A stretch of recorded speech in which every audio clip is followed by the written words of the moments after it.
Assalamualaikum warahmatullahi wabarakatuh. Selamat pagi adik-adik mahasiswa. Ya, semoga kita di pagi hari ini selalu dilimpahkan karunia kesehatan sehingga kita bisa terus mengikuti perkuliahan kita yang terkait dengan mata kuliah manajemen Diswaf ini sampai akhir nanti. Baik adik-adik mahasiswa, sebelum kita membahas tentang materi di pertemuan kita yang keempat ini, saya mau menyampaikan bahwa mata kuliah ini memiliki tujuannya. Tujuannya itu bagaimana mahasiswa mampu memahami daripada pembahasan kita kali ini. Pembahasan kita di pertemuan yang keempat ini sesuai dengan RPS yang telah kita bahas sebelumnya. Nah, di pertemuan yang keempat ini kita akan membahas tentang ketentuan harta-harta yang wajib dizakati. Nah, saya berharap pertemuan kali ini kalian para adik-adik mahasiswa ini mampu menjelaskan, mampu memahami, mampu mengerti apa itu ketentuan harta yang wajib dizakati. Nah, ketika adik-adik turun ke masyarakat, berbaur dengan masyarakat, berbaur di lingkungannya masing-masing, ketika ada problem yang datang dari masyarakat, artinya ada masyarakat yang bertanya soal zakat, terutama tentang harta-harta yang wajib dizakati, maka kalian para adik-adik mahasiswa ini harus mampu menjelaskan secara teoretik atau secara praktek kepada masyarakat tentang apa yang menjadi pertanyaan mereka, khususnya tentang harta-harta apa saja yang wajib dizakati. Baik, adik-adik mahasiswa, kita lanjut ke pembahasannya. Yang sebelumnya kita telah membahas apa kemarin? Ya, pada pertemuan yang ketiga kemarin, kita telah membahas konsep zakat itu sendiri, baik pengertiannya, apa itu jenis-jenis zakatnya, ada fitrah, ada zakat mal. Nah, di sini kita wajib membahas tentang apa itu zakat mal. Yang mana yang kita bahas adalah harta-harta yang wajib dizakati. Nah, ini khususnya zakat mal. Baik, adik-adikku mahasiswa, kita lihat pada slide berikut ini yang telah saya tampilkan. Nah, kita bisa melihat sendiri apa yang saya tampilkan. Harta-harta yang wajib zakati pertama apa? Ya, betul. Pertama adalah harta zakat itu adalah emas dan perak. Nah, harta emas dan perak ini masuk dalam harta yang wajib dizakati. Tentu ini berdasarkan perintah dari Allah dan Rasul-Nya. Adik-adik bisa lihat Quran surat At-Taubah ayat 34 sampai 35.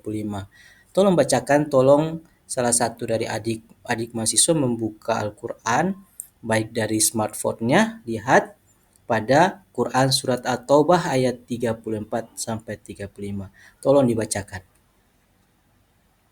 Ya, benar sekali. Kita tentu harus berpedoman kepada Al-Quran terkait apa saja harta yang wajib dizakati, terutama yang kita akan bahas pada presentasi ini yang saya sampaikan ini adalah zakat emas dan perak. Itu Allah Subhanahu wa taala berfirman, orang-orang yang menyimpan emas dan perak dan tidak menafkahkannya di jalan Allah, maka beritahukanlah kepada mereka bahwasanya mereka akan mendapat siksa yang pedih. Nah, kita ini dianjurkan apabila kita punya emas dan perak, itu kita diwajibkan untuk menginfakkannya. Menginfakkannya artinya menjakatkannya. yaitu uh, terkait dengan ayat Al-Quran. Gimana dengan hadisnya? Nabi SAW bersabda lewat riwayat Abu Dawud dan Al-Baihaqi, bisa adik-adik saksikan, bisa cari sendiri dalam kitab-kitab hadis, yang dimana zakat emas itu itu harus 20 dinar. Ya, kalau kita lihat sekarang ini itu 8 kita konversi itu kurang lebih 85 gram. Gimana dengan uh, zakat perak? Perak itu 200 dirham, maka untuk dikonversi sekarang adalah 595 gram perak itu sendiri. Maka jika kita sudah memiliki emas 20 dinar atau setara dengan 85 gram emas, maka kita wajib mengeluarkan 2,5% dari emas itu. Begitu juga dengan dirham. Baik adik-adik mahasiswa, kita lihat yang kedua apa itu? Ya, perdagangan. Zakat perdagangan. Allah Subhanahu wa taala berfirman dalam firman-Nya, "Wahai orang-orang yang beriman, infakkanlah di jalan Allah sebagian dari hasil usahamu." Maka barang siapa yang punya perdagangan, aktivitasnya dalam perdagangan, jual beli, apapun itu terkait dengan perniagaan, maka hasil usaha dari perniagaan itu harus kita infakkan di jalan Allah. Kita zakatkan harta perniagaan kita. Nah, baik adik-adik mahasiswa. Selanjutnya apa? Zakat pertanian. Apa itu zakat pertanian, adik-adik? Tolong salah satu dari adik-adik menjelaskan apa itu zakat pertanian. Silahkan. Baik, terima kasih atas jawabannya, atas jawabannya terkait dengan pertanian, zakat pertanian ya. Oke, baiknya. Zakat pertanian ini adalah salah satu juga harta dalam pertanian. Ketika hasil dari pertanian itu kita wajib zakati. Nah, ini juga kita bisa lihat dalam Al-Quran, dan berikanlah hak atau zakat pada hari memetik hasilnya. Itu ada pada Quran surat Al-An'am ayat 41. Nah, dengan ini ketika kita punya penghasilan yang dihasilkan dari pertanian, hasilnya itu nanti akan dizakatkan. Itu yang kita akan bahas pada slide berikutnya, berapa takarannya. Nah, adik-adik mahasiswa, yang zakat selanjutnya harta apa? Zakat peternakan. Ya, di situ apabila kita berternak, maka ternakan kita itu paling tidak kita keluarkan. Mau itu kambing, sapi, kerbau, domba, unta, dan lain, semua punya kadar zakatnya. Nabi SAW bersabda, tidak ada zakat pada unta yang kurang dari 5 ekor. Ya kan? Berarti misalnya unta nih, unta itu minimal 5 ekor, sapi itu minimal 30 ekor, kambing itu minimal 40 ekor. Nah, ini ketika kita sudah memiliki 5 ekor, 30 ekor, 40 ekor, maka kita wajib menjakatinya. Yang terakhir adalah zakat profesi. Nah, apa-apa yang menjadi profesi kita, mau dokter, mau mau pengusaha, mau apapun, advokat, ahli hukum, ahli apapun, kalau kita punya profesi, maka profesi itu setidaknya kita harus mengeluarkan sedikit dari hasil usaha kita yang baik-baik itu untuk kita zakatkan, kita infakkan di jalan Allah. Adik-adik mahasiswa, kita lanjut ke slide berikutnya, yaitu kriteria harta zakat mal. Jadi tidak serta-merta harta yang kita miliki itu kita zakatkan. Ya kan? Maka harta yang kita miliki itu setidaknya pertama kepemilikan penuh. Jadi tidak ada kongsi, tidak ada kerjasama, harta tersebut pure milik kita, utuh sepenuhnya milik kita. Kita tidak berhutang, harta itu dalam sengketa dan lain sebagainya. Maka kepemilikan itu harus penuh terhadap harta. Yang kedua, produktif atau berkembang. Produktif itu, berkembang itu yang menjadi salah satu syaratnya juga. Kenapa? Kalau harta itu dia dia tidak produktif, dia diam, dia tidak menghasilkan, dia tidak berkembang, misalnya tanah kosong itu tidak bisa dijakati karena tidak ada hasilnya kecuali ditanami tanaman yang ada hasilnya, yang nanti ada kita panen hasilnya, itu baru bisa kita jakatkan.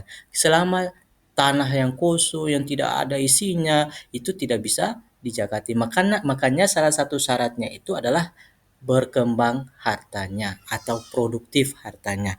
Yang selanjutnya mencapai nisab. Nisab itu artinya takaran. Yang tadi saya sebutkan emasnya berapa? 85 gram emas.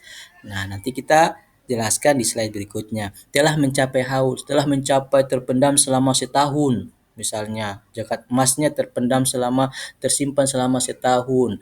Apa profesi kita itu kita punya pendapatan setahun. Nah, itu nanti kita keluarkan zakatnya kecuali sudah setahun. Bebas dari hutang besar. Jika kita punya hutang besar, alangkah baiknya kita melunasi hak-hak orang lain dulu. Jangan sampai kita punya hutang besar, harta punya sudah memenuhi nisab dan haul, baru kita zakat. Itu juga tidak tidak baik karena kita masih memiliki hutang yang besar kepada orang lain.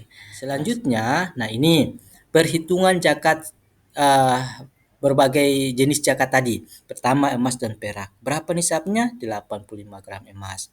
Besarannya berapa? 2,5%. Saya ilustrasi emas saja ya sebagai apa singkatnya. Misalnya 1 gram emas saat ini 1 juta. Maka jika dalam setahun kita punya emas ini tersimpan 85 gram emas dalam setahun, maka kita keluarkan 2,5%. Jika 1 gram 1 juta ya, kita anggap saja 1 juta, maka 1 juta dikali dengan 85 gram emas, itu berapa? Berarti 85 juta. 85 juta itu kita keluarkan, kita buka 2,5% dan 2,5% itu kita zakatkan. Kemana? Ke fakir miskin, ke orang-orang yang tidak mampu, ya kan? Itu yang kita berikan. Yang kedua, uang dan tabungan. Sama saja, ada setara dengan 85 gram emas. Perdagangan sama. Hasil pertanian berapa nisabnya? 652 kilo hasil panen ketika panen. Besarannya berapa? Tergantung. 5% kita yang urus, kita yang pupuk, kita yang airi, itu 5%. Kalau 10% itu hujan yang suka kasih subur, hujan yang buat tanaman itu subur, apa hujan yang buat tanaman itu dia berbuah dan lain sebagainya, maka itu kita keluarkan 10%. Peternakan, misalnya 40 ekor kambing, dikeluarkan 1 ekor kambing. Misalnya investasi ada surat berharga kita, ada segala macam yang terkait dengan bank, tabungan di bank kita, bank A, bank B, bank C, itu jika memenuhi nisab, memenuhi haul, maka kita wajib zakati. Nah, sampai sini ada yang bertanya? Iya, baik. Terima kasih atas pertanyaannya. Setidaknya pertanyaan ini saya jawab singkat saja. Tidak semua harta itu wajib kita zakati. Saya sampaikan tadi, yang penting dia itu berkembang, dia produktif, itu boleh dijakati, wajib dijakati. Kalau dia tidak berproduktif, mana bisa kita jakati? Misalnya rumah kita tinggali, yang tempat kita tinggal, kendaraan tempat kita untuk berkendaraan di mau kerja kita pakai, mau ke sekolah, ke kuliah kita pakai, maka itu tidak dijakati. Yang dijakati adalah harta-harta yang dia produktif dan dia berkembang. Terima kasih pertanyaannya. Nah, saya lanjut slide selanjutnya, yaitu implikasi dalam konteks ekonomi modern. Paling tidak, harta zakat ini yang kita berikan punya efek dalam ekonomi keumatan. Ya paling tidak itu yang paling substansi adalah distribusi kekayaan yang lebih merata. Kita tahu bahwa dalam harta kita ada hak-hak saudara-saudara kita yang tidak mampu. Nah, itu keadilannya. Allah saja tidak memandang siapa rupanya, siapa jenis kelaminnya, dari suku apa. Tidak, tapi kasih sayang Allah itu lebih diutamakan. Kasih sayangnya Allah itu lebih diutamakan. Nah, kita dengan kemurahan kita, kita punya kelebihan harta, maka sudah selayaknya kita berbagi kepada orang-orang yang tidak mampu. Yang lainnya, harta yang kita zakati itu setidaknya akan membantu para orang-orang yang membutuhkan. Kita akan membangun ekonomi keumatan yang produktif. Zakat yang kita berikan nanti akan merubah mereka ketika mereka kelola dengan baik. Nah, dengan pengelolaan yang produktif yang baik itu akan menghasilkan perubahan terhadap mereka yang awalnya mereka statusnya sebagai uh, mustahik. Nah, akan mereka berubah menjadi muzaki, orang yang berzakat.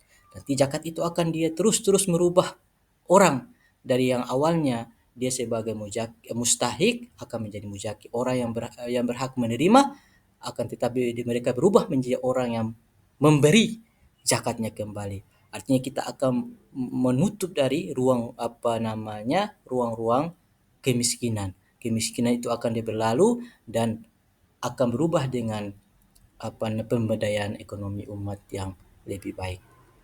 Nah, itu sedikit materi kita di pertemuan yang keempat ini, dan saya akan memberi tugas makalah untuk adik-adik mahasiswa sekalian membuat tugas kelompok, dan kita akan diskusikan, kita akan presentasikan pada pertemuan yang akan datang. Sekian dan terima kasih. Sebelum saya tutup, adik-adik mahasiswa uh, mengisi absen secara nanti kami sudah menyediakan Google Form untuk mengisi absen. Silahkan adik-adik mahasiswa